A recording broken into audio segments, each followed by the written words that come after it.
우리 민족은 세계 그 누구보다 먹을 것에 진심인 나라입니다. 일단 우리 민족은 단지 식사 시간에만 뭘 먹는 것이 아닙니다. 삶의 순간순간에서 항상 뭘 먹고 있다는 사실을 언어를 통해 쉽게 엿볼 수가 있습니다. 욕을 먹는다라는 표현을 사용하기도 하고 학교에서 1등을 먹는다라는 말을 합니다. 마음이 맞는 사람을 만나면 친구 먹자라고 이야기하고 스포츠 경기에서 우승을 하면 챔피언을 먹었다고 합니다. 새해가 되면 나이를 먹었다고 말을 하고 마케팅 회사에서 기발한 컨셉을 개발하면 단순히 좋은 컨셉이 아니라 먹히는 컨셉이다라고 말을 합니다. 한심한 사람을 보면 밥은 제대로 먹고 다니냐라고 말을 하고 마음에 싫어하는 사람을 만나면 밥맛이 떨어지는 사람이다라고 말을 합니다. 우리 민족이 가장 좋아하는 건 밥입니다. 아무리 비싼 스테이크를 먹고 빵을 먹어도 집에 돌아와서 밥을 먹어야 제대로 된 밥을 먹은 것 같습니다. 우리나라 개인 유튜버 구독자 수 상위 30개의 채널 중에서 20개의 채널이 먹방 또 음식과 관련된 컨텐츠입니다. 66.6%가 이렇게 먹을 것을 대상으로 먹을 것을 컨텐츠로 영상을 찍어 올리는데 그만큼 한국 사람은 먹는 게 낙이고 또 먹기 위해 산다라고 말할 정도로 그것에 관심이 참 많이 있습니다. 우리는 오늘도 무엇을 먹을까 고민하며 살아갑니다. 오늘 점심은 무엇을 먹을까? 저녁은 무엇을 먹을까? 내일 아침에는 뭘 해 먹어야 좋을까? 우리는 이렇게 식욕이 왕성하고 잘 먹는 것이 건강해지고 또 몸이 좋아지는 것은 사실이지만 성경은 사람이 이 세상에 떡으로만 사는 것이 아니다라고 말씀하고 있습니다. 마태복음 4장 4절에 보면 예수께서 대답하여 이르시되 기록되었을 때 사람이 떡으로만 살 것이 아니요 하나님의 입으로부터 나오는 모든 말씀으로 살 것이라 하였느니라 하시니 믿음의 사람은 떡으로만 사는 존재가 아닙니다. 하나님의 입으로 나오는 모든 말씀으로 사는 사람입니다. 오늘도 우리가 영의 양식인 하나님의 말씀을 통해서 우리의 영혼이 건강해지고 면역력이 생기고 어떤 시련과 어려움 속에서도 쓰러지지 않는 강건한 믿음의 사람이 될 수 있기를 주님의 이름으로 축원합니다. 오늘 본문 말씀은 예수님께서 7가지 자기 선언을 하신 말씀입니다. 헬라어로는 에고 에이미라고 하는데 나는 누구누구다 라는 의미이지요. 나는 생명의 떡이다. 나는 세상의 빛이다. 나는 양의 문이다. 나는 선한 목자다. 나는 부활이요 생명이다. 나는 길이요 진리요 생명이다. 나는 참 포도나무다. 인간은 하나님이 어떤 존재인지 스스로 알 수가 없습니다. 그렇게 하나님께서는 스스로 자신을 인간의 표현에 맞춰서 말씀해 주시고 비유로 알려주십니다. 우리는 하나님께서 자신을 알려주시는 만큼 깨우칠 수 있고 하나님을 알 수가 있습니다. 오늘 본문에서는 주님 스스로를 나는 생명의 떡이다 라고 말씀합니다. 생명의 떡, 우리는 본문의 한글 성경에는 떡이라고 번역을 해놨지만 영어 성경에서는 브레드, 빵이라고 번역을 해놨습니다. 쉽게 말씀드리면 주식 혹은 양식이란 의미로 받아들일 수가 있습니다. 이렇게 예수님께서 나는 떡이다, 생명의 떡이다, 생명의 빵이다, 생명의 양식이다 라고 말씀하신 이유가 있습니다. 6장 첫 부분부터 보면 예수님은 유대 지역의 가장 핫한 인물이 되셨습니다. 예수님께서 가시는 곳마다 병자들을 고치시고 귀신들을 내어 쫓으시자 많은 사람들이 예수님께서 행한 이적이 갈릴리와 온 유대에 퍼지게 됩니다.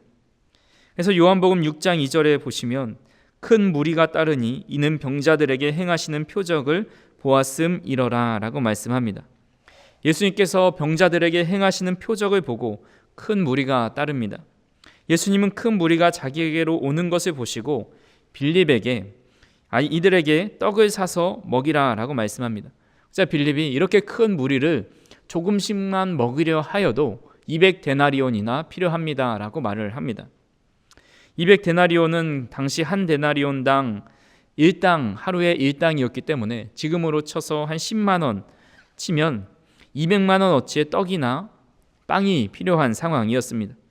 그때 한 어린아이가 보리떡 5개와 물고기 2마리를 가지고 와서 예수님께서 그것을 들어 축사하시고 그 자리에 모여있는 모든 사람들에게 나누어 주었습니다. 장정만 5천 명이었고 남녀노소 다 합치면 최소 10,000명에서 20,000명까지 되는 그런 수많은 인파를 다 배불리 먹이시고도 12바구니가 남는 기적을 행하십니다. 사람들은 이 적은 양의 떡과 고기로 수많은 사람들을 먹이신 그 예수님께 감명해서 저분이야말로 우리의 왕이다, 우리의 왕으로 삼자 하면서 주님을 왕으로 삼으려고 합니다. 하지만 예수님께서는 그곳을 떠나 가버나움으로 가십니다. 근데 무리가 어떻게 알고 먼저 가버나움에 가서 예수님을 기다립니다. 겉으로 보기에는 열정적으로 주님을 따르는 것 같아 보이지만 그들이 예수님을 끈질기게 따라다니는 이유가 있습니다. 요한복음 6장 26절입니다. 예수께서 대답하여 이르시되 내가 진실로 진실로 너희에게 이르노니 너희가 나를 찾는 것은 표적을 본 까닭이 아니요 떡을 먹고 배부른 까닭이로다. 큰 무리는 예수님께서 주시는 육의 양식을 먹고 배불러서 주님을 따라다닙니다. 주님은 이들이 쫓는 양식을 썩은 양식이다 말씀하십니다. 러시아의 니콜라스라는 작가가 내 뼈다귀야라는 동화책을 썼는데 내용이 이렇습니다. 강아지 2마리가 마당을 파다가 뼈다귀를 발견하고 서로 차지하려고 다툽니다. 하지만 싸움이 끝나지가 않아서 누구의 뼈다귀인지 서로 그 판단을 다른 이에게 맡기기 위해서 여러 사람을 찾아갑니다. 먼저 농부 아저씨를 찾아가지만 농부 아저씨가 이 마차가 지금 개울에 빠졌는데 이거를 꺼내는데 도와주면 내가 그 이후에 판단을 내려보겠다 해서 이 강아지들은 열심히 농부 아저씨를 도와주지만 결국 그 뼈다귀가 누구 거든 무슨 상관이냐 하면서 다른 데로 가버렸습니다. 이들은 염소에게 가서 물었지만 염소는 건초더미에 관심이 있었고 이발사에게 갔지만 이발사는 머리 깎는 것만 집중하였습니다. 마지막으로 다리가 길고 큰 개에게 물어보니까 그는 오히려 이 강아지들이 가져온 뼈다귀를 탐내려고 빼앗아 가려고 합니다. 이에 2 강아지가 힘을 합쳐서 큰 개를 무찔렀고 집으로 돌아와서 사이좋게 맛있게 먹고 행복하게 지냈다라는 이야기입니다. 이 이야기가 주는 교훈은 서로 양보하면 행복해진다라는 표면적인 의미가 있습니다. 하지만 작가는 여기에 조금 더 심오한 의미를 가져다 놓았습니다. 그는 어렸을 때에 러시아 혁명을 경험하게 됩니다. 그런 혁명을 경험하면서 무가치한 것을 위해 목숨을 걸고 살아가는 사람들을 많이 보았습니다. 그래서 그 이야기를 여기에 담아서 개 뼈다귀가 바로 무가치한 것을 의미하고 개들은 무가치한 것에 집착하며 살아가는 그런 것을 의미합니다. 우리 인간이 그렇다라는 겁니다. 세상에 무가치한 것을 위해서 끊임없이 다투며 살아갑니다. 그것에 목숨을 걸고 살아갑니다. 본문의 무리들도 영생을 주는 양식이 아니라 썩을 양식을 쫓고 있습니다. 본문에 또 하나 그 썩을 양식에 대해서 말씀하시는 게 그 양식은 자기 행위를 통한 구원을 얻으려는 그런 모습이 바로 썩어질 것이다 라고 말씀합니다. 예수님을 열성적으로 쫓아온 무리들이 주님께 물어봅니다. 28절 말씀입니다. 그들이 묻되 우리가 어떻게 하여야 하나님의 일을 하오리이까. 예수님을 따르는 무리들은 이제 우리가 주님을 왕으로 모시려고 했으니 하나님을 위해서 무엇을 할 수 있을까라고 생각을 합니다. 그들은 그들이 어떤 일을 해야 하나님께 인정을 받고 하나님의 백성이 된다는 생각을 가지고 있는 것입니다. 이런 모습은 본문의 무리들뿐만 아니라 성경 곳곳에 나타납니다. 마가복음 10장에 주님을 찾아온 젊은 부자 관원의 경우에도 선한 선생님이여 내가 무엇을 하여야 영생을 얻으리이까 라고 물어봅니다. 오순절의 사도를 통해서 복음을 듣고 놀란 유대인들도 형제들아 우리가 어찌할꼬 하거늘 이라고 말하죠. 빌립보에서 사도 바울이 감옥에 갇혀 있을 때 복음을 들었던 간수도 선생들이여 내가 어떻게 하여야 구원을 받으리이까 하거늘. 아버지의 재산을 미리 받아서 타국에서 허랑방탕하게 다 허비하였던 둘째 아들도 나를 품꾼의 하나로 보소서라고 말해야지라고 생각을 합니다. 아버지와 관계가 조금이나마 연결되기 위해서 자신이 무엇인가를 하겠다는 의지를 내비치고 있는 겁니다. 이들의 공통점은 예수님을 믿게 되었을 때 자신이 무엇인가 행함을 통해서 하나님의 일을 하고 그 행위에 대한 보상으로 구원을 얻게 된다고 생각하고 있다라는 겁니다. 하지만 주님은 29절에 이렇게 말씀하십니다. 예수께서 대답하여 이르시되 하나님께서 보내신 이를 믿는 것이 하나님의 일이니라 하시니, 하나님의 일은 다른 것이 아닙니다. 하나님께서 보내신 이, 즉 예수 그리스도를 믿는 것이 하나님의 일입니다. 빌립보의 간수가 내가 어떻게 하여야 구원을 받을 수 있습니까? 라는 질문에 바울은 이렇게 대답을 합니다. 사도행전 16장 31절에 이르되 주 예수를 믿으라 그리하면 너와 내 집이 구원을 받으리라 하고, 간수는 구원을 받기 위해 무엇인가를 해야 한다고 생각을 했습니다. 자신이 지은 죄가 너무나도 큰데 아무런 대가 없이 죄를 용서해 주시고 하나님의 자녀가 된다는 것을 쉽사리 믿지 못했기 때문입니다. 하지만 사도 바울은 주 예수를 믿으라, 그것으로 충분하다라고 말씀하고 있는 겁니다. 심리학 용어 중에 should be complex라는 용어가 있습니다. 이는 영어 뜻 그대로 항상 무엇을 해야 한다라는 강박관념에 시달리는 상태입니다. 일반적으로 휴식 시간을 가지게 되면 여러 가지 선택지를 놓고 행복한 고민에 빠집니다. 오늘은 잠이 부족하니까 이 휴식 시간에 잠을 보충해야겠다. 이번에 휴식 시간이 좀 기니까 어디로 좀 여행을 떠나야겠다. 이번에는 그냥 집에서 그동안 못 봤던 드라마나 정주행 해야겠다. 평소에 하던 취미생활을 해야겠다. 그런 생각을 하면서 휴식 시간을 보낼 생각에 행복감에 잠기게 됩니다. 이에 반해서 should be complex를 가지고 있는 사람은 휴식 시간을 여유롭게 즐기지 못합니다. 휴식 시간에 아무것도 하지 않으면 죄를 짓는 기분이 들고 마음의 불안함과 초조함을 느낍니다. 이런 생각이 드는 이유는 다른 사람에게 인정받고자 하는 그 욕구가 너무 강하기 때문입니다. 자기가 이때 쉼을 통해서 나태해지고 또 그럼으로 인해서 다른 사람에게 인정받지 못한다라는 생각이 크기 때문에 오히려 끊임없이 생산적인 일을 하고 자기 개발을 하고 자신을 다그쳐서 성장해야 된다고 생각을 하는 것입니다. 문제는 우리가 영적인 should be 컴플렉스에 걸릴 때가 있다라는 겁니다. 복음을 듣고 하나님께 인정받고 사랑받고 축복을 받기 위해서 무엇인가를 해야 한다라고 생각을 합니다. 아무것도 하지 않으면 구원에 대한 확신이 흔들리고 또 내가 신앙적으로 도태된 것 같다라고 생각을 합니다. 하나님께서 나를 사랑하진 않고 이뻐하지 않으실 거다라고 생각을 하는 겁니다. 주님을 믿고 그 은혜에 감사하며 열정을 가지고 주님을 섬기는 것, 여러 가지 프로그램에 참여하는 것은 정말 중요합니다. 하지만 본질적으로 그것이 우리를 구원에 이르도록 해주지는 않습니다. 우리를 구원으로 인도하는 것은 생명의 양식이신 주님이고 그 주님을 믿는 믿음입니다. 에베소서 2장 8절에 이렇게 말씀합니다. 너희는 그 은혜에 의하여 믿음으로 말미암아 구원을 받았으니 이것은 너희에게서 난 것이 아니요 하나님의 선물이라. 아멘. 은혜에 의해서 믿음으로 말미암아 구원을 받은 것이지 무엇을 해서 구원을 받은 것이 아닙니다. 어떤 종교적 행위나 도덕적 행위를 통해서 얻어지는 것이 아니라 믿음으로 말미암아 값없이 주어지는 것이 바로 구원입니다. 근데 우리가 무엇인가를 자꾸 하려고 해서 구원을 얻으려고 할 때 이것이 바로 썩어질 양식이 된다라는 겁니다. 간절히 바라기는 우리가 썩어져 없어져 버릴 양식을 구하는 것이 아니라 참 양식 되시는 주님을 구하는, 또 주님을 믿는 귀한 성도님들 되시기를 주님의 이름으로 축원합니다. 그래서 우리가 쫓고 바라야 할 것은 바로 생명의 떡입니다. 본문 34절에서 35절입니다. 그들이 이르되 주여 이 떡을 항상 우리에게 주소서. 예수께서 이르시되 나는 생명의 떡이니 내게 오는 자는 결코 줄이지 아니할 터이요 나를 믿는 자는 영원히 목마르지 아니하리라. 예수님은 스스로를 생명의 떡이라고 말씀합니다. 여기서 떡은 양식이라고 할 수가 있습니다. 생명의 양식과 우리가 일반적으로 먹는 양식은 비슷한 점이 있습니다. 첫 번째로 밥을 먹어야 살고 예수님도 믿어야 살 수 있습니다. 사람이 밥을 먹지 않으면 체력과 건강과 생명을 유지할 수 없습니다. 가끔 예상하지 못한 일을 만나면 입맛이 떨어지면서 기운이 빠집니다. 이때 아무것도 먹기 싫어서 밥을 안 먹으면 식구들은 그 사람을 걱정해서 한 숟갈이라도 먹어야지, 먹어야 살지, 먹어야 기운 내지 이런 말을 합니다.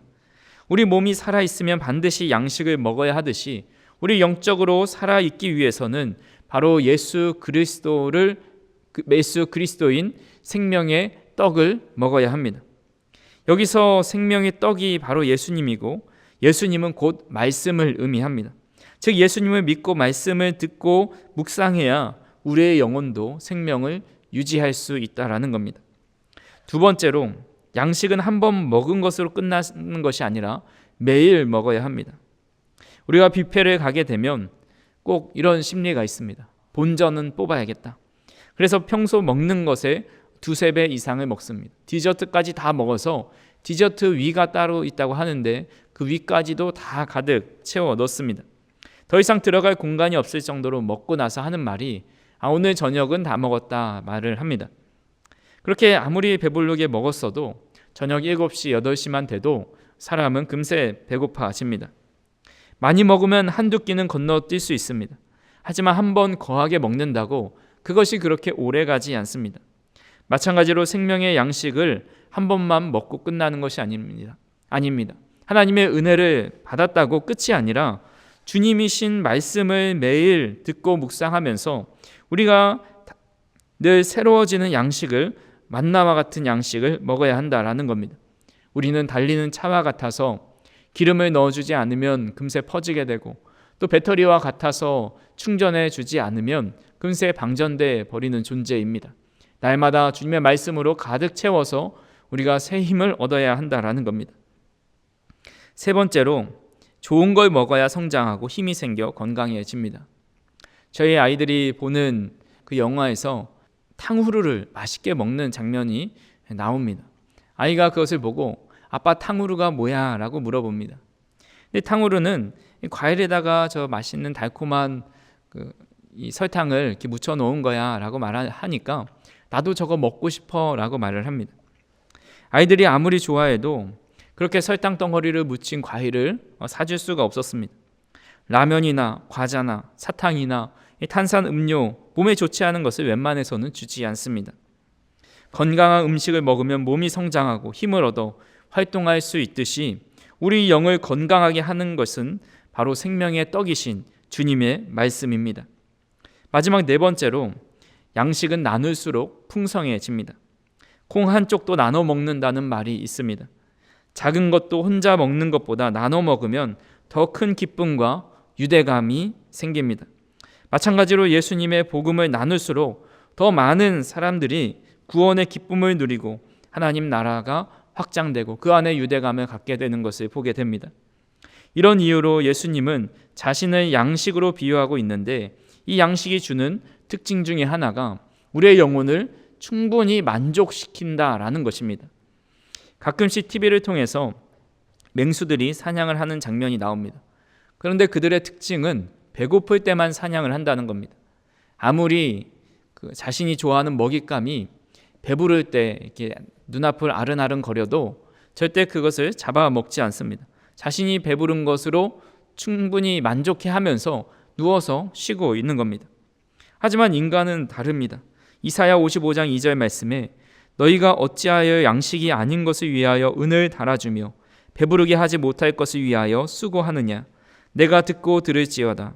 그리하면 너희가 좋은 것을 먹을 것이며 너희 자신들이 기름진 것으로 즐거움을 얻으리라.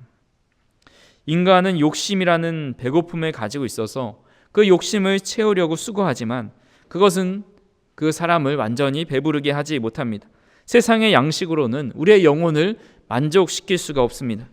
우리가 평생 노력해도 채울 수 없는 헛된 배고픔에서 벗어나려면 오직 하나님이 주시는 참된 양식으로 채워야 합니다. 그래야만 참된 평안과 만족 속에서 살아갈 수 있는 것입니다. 간절히 바라기는 저와 우리 성도님들이 생명의 떡이신 주님을 믿고 주님의 말씀을 날마다 듣고 묵상함을 통해서 주님께서 주시는 영적인 새 힘을 얻으시며 살아갈 수 있기를 간절히 소망합니다. 마지막으로 생명의 떡이신 주님 곁에 머물러야 합니다. 예수님께서 생명의 떡과 주님의 살과 피에 대한 말씀을 마치시자 사람들이 그 말씀을 듣고 이해하지를 못합니다. 그리고 이후로 많은 사람이 주님을 떠납니다. 66절에 보니까 그때로부터 그의 제자 중에서 많은 사람이 떠나가고 다시 그와 함께 다니지 아니하더라. 바다를 건너서 예수님보다 더 먼저 가버나움에 도착할 정도로 열정적으로 따르던 이 제자들 중에서 많은 사람이 주님께 등을 돌립니다. 그 이유가 무엇입니까? 표적을 쫓았고 육신의 떡을 구했기 때문입니다. 즉 자신의 욕망과 하나님의 뜻이 달랐기 때문입니다. 예수님은 떠나가는 사람들을 바라보면서 제자들에게 물어보십니다. 예수께서 12제자에게 이르시되 너희도 가려느냐? 시몬 베드로가 대답하되 주여 영생의 말씀이 주께 있사오니 우리가 누구에게로 가오리이까? 우리가 주는 하나님의 거룩하신 자이신 줄 믿고 알았사옵나이다. 베드로는 가장 귀한 것, 가장 값진 것, 가장 소중한 것이 주님께 있는데 우리가 어디로 가겠습니까? 주님은 하나님의 거룩하신 자, 하나님이 보내신 메시아임을 믿습니다 라고 고백하고 있습니다. 마태복음 13장에 보면 밭에서 보화를 발견한 한 농부의 이야기가 나옵니다. 한 농부가 밭에서 일을 하고 있는데 그 밭 안에서 아주 귀한 보물이 발견됩니다. 농부는 그 보물을 다시 땅에 묻어놓고 집으로 가서 자신의 모든 재산을 팔아서 그 땅을 삽니다. 사람들은 이해할 수가 없습니다. 집을 다 팔아서 집을 사야지 왜 농경지를 사는 것일까? 농부를 이해할 수 없습니다. 하지만 밭의 비밀을 알고 있었던 농부는 어떤 대가를 치르더라도 그 밭을 삽니다. 이 밭을 사기 위해 농부가 많은 희생을 치렀다라고 생각을 합니다. 그래서 블룸버그라는 신학자는 하나님 나라는 너무 고귀하여 그것을 얻기 위해서 어떤 것이라도 희생할 가치가 있다라고 말을 합니다. 볼트만이라는 신학자도 하나님 나라를 위해 모든 것을 희생하려는 결단이라고 말을 합니다. 하지만 융겔이라는 신학자는 이것을 조금 다르게 해석합니다. 그러한 보물에 대해 기뻐하는 자는 이미 결단을 필요로 하지 않는다. 결단은 이미 내려졌다. 발견이 발견자에게 그러한 수단의 수고를 이미 덜어주었다. 발견자의 저 행위는 희생이 아니라 당연한 일이다. 실제로 밭의 보물을 발견한 농부는 자기 소유 전체를 팔기 위해서 기뻐하면서 집으로 돌아갔다라고 말씀합니다. 그는 고통을 느끼면서 갈등하지 않았습니다. 저 밭을 사야 될까 말아야 될까? 내 집을 다 팔아야 되는데 정말 괜찮은 것일까? 이런 고민 없이 자신이 발견한 보물의 가치가 얼마나 귀한 줄 알았기 때문에 일말의 고민 없이 기뻐하며 그것을 다 팔아치우고 그 밭을 사게 되었다라는 겁니다. 베드로는 주님이 영생의 말씀임을 깨달았습니다. 하나님께서 보내주신 거룩한 자임을 알게 되었습니다. 그러니 세상의 무엇보다 가치 있고 그것으로 인하여 줄이지 않고 목마르게 하지 않으시는 그리스도라는 보물을 발견한 베드로는 그것을 향해서 모든 것을 걸 수 있었고 그것을 걸기 위해서 희생이 아닌 오히려 기쁨으로 주님을 따를 수 있었다라는 것입니다. 그래서 베드로는 주님을 따르는 것이 어떻게 보면 어렵고 힘들어 보일 수 있겠지만 베드로의 마음 가운데는 진리의 말씀이 여기 있는데 생명의 말씀이 여기 있는데 내가 왜 슬퍼하고 고민하고 그저 기쁘게 주님을 따르는 것이 그의 기쁨이자 즐거움이었다 혹은 당연한 일이었다라는 겁니다.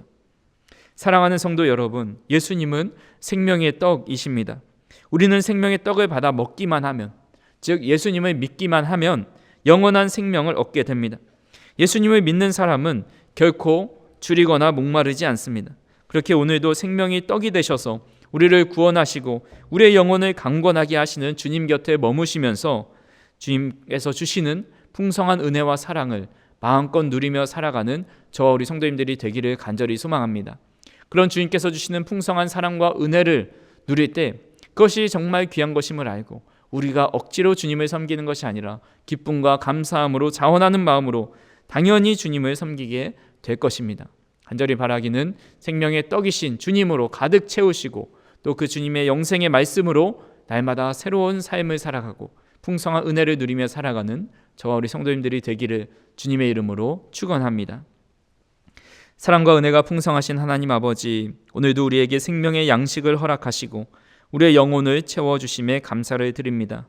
우리는 매일 무엇을 먹을까 고민하며 살아가지만 주님께서 주시는 영의 양식이 없이 살아갈 수 없음을 깨닫습니다. 우리의 마음이 썩어 없어질 양식을 쫓는 것이 아니라 영원한 생명의 떡이신 예수님을 더욱 사모하게 하여 주옵소서. 우리의 영혼이 주님의 말씀으로 강건해지고 어떤 어려움과 시험 속에서도 흔들리지 않도록 우리의 믿음을 붙들어 주시옵소서. 예수님의 이름으로 기도하옵나이다. 아멘.